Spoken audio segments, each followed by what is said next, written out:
Others will be involved in new bribery charges, intimates Chief Lanford, Atlanta Constitution Sunday, May 25, 1913. The probability of bribery charges to be made against others as well as Colonel Felder was intimated last night by Chief Lanford to a Constitution reporter. Documentary evidence involving one or more men is rumored to be in Lanford's possession. Also, his dictagraph is said to have reported secret conferences relating to the use of bribe money in the Mary Phagan case. This new phase of the bribery charges is said to pertain only to the bribing of witnesses in the Phagan investigation.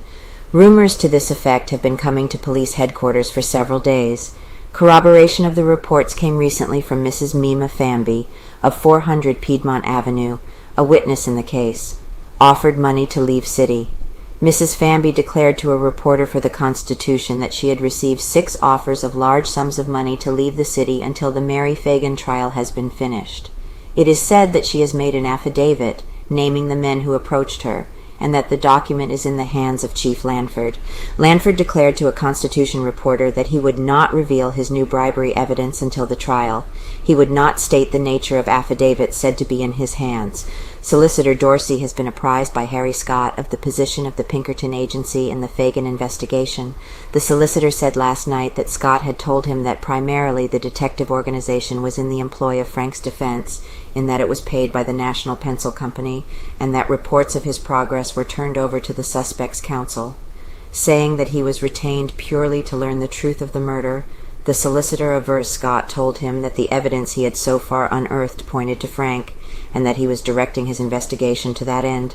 Scott's opinion, as it is said to have been expressed before the grand jury Saturday, was that the imprisoned superintendent was guilty.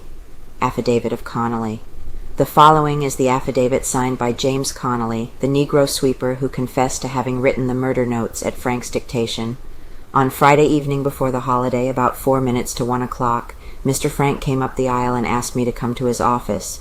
That was the aisle on the 4th floor where I was working, and when I went down to the office he asked me could I write, and I told him yes, I could write a little bit, and he gave me a scratch pad and told me to put on there, "Dear Mother, a long, tall, black Negro did this by himself," and he told me to write 2 or 3 times on there.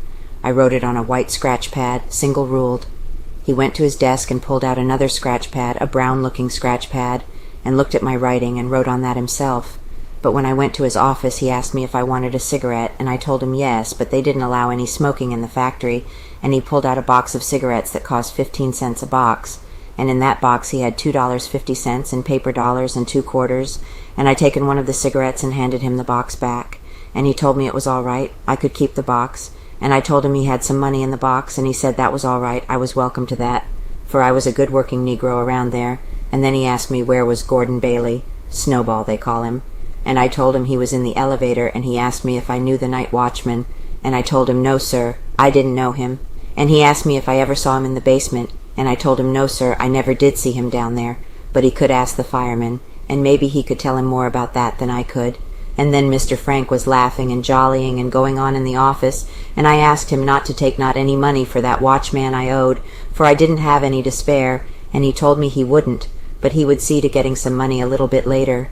He told me he had some wealthy people in Brooklyn, and then he held his head up and looked out of the corner of his eyes and said, "Why should I hang?" And that's all I remember him saying to me. When I asked him not to take out money for the watch, he said, "You ought not to buy any watch, for that wife of mine wants me to buy her an automobile," but he wouldn't do it. I never did see his wife.